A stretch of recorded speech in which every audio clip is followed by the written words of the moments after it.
Welcome to everything you wanted to know about Catholic liturgy but were afraid to ask. My name is Bishop Christopher Coyne, and many of these questions come from discussions that I've had with people, or texting or emails that they've sent to me. So what's today's question?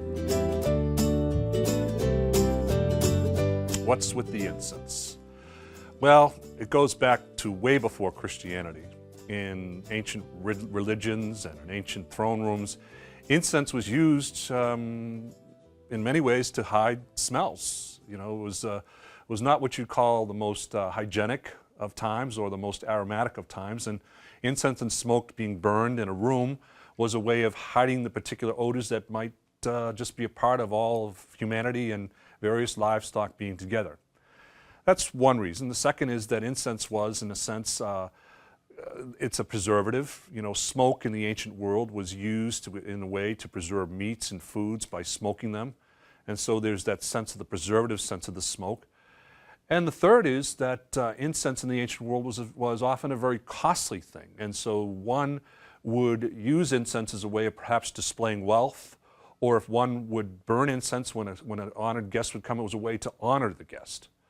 So when this moves from that kind of profane realm into the religious realm, you can see a number of things beginning to happen. That in religious ceremonies, the idea of burning incense was to offer a fragrant offering to the Lord.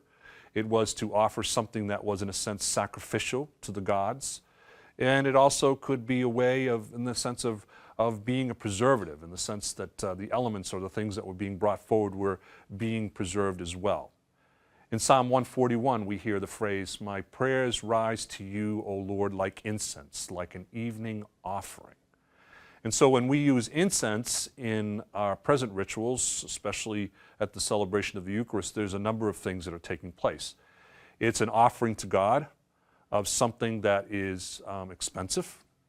It is also, in a sense, when you use it at a funeral, for example, it's the idea of preserving. It ties to the idea of the eternal sense of the soul. All these things are part of that ritual. And it's also it's something that we don't normally do. It's something that is pretty much reserved to just religious and Catholic and other Christian religions that use it, as well as other religions around the world. So what it is it's an extraordinary thing. It's something that we don't do in ordinary life. It's something that's different.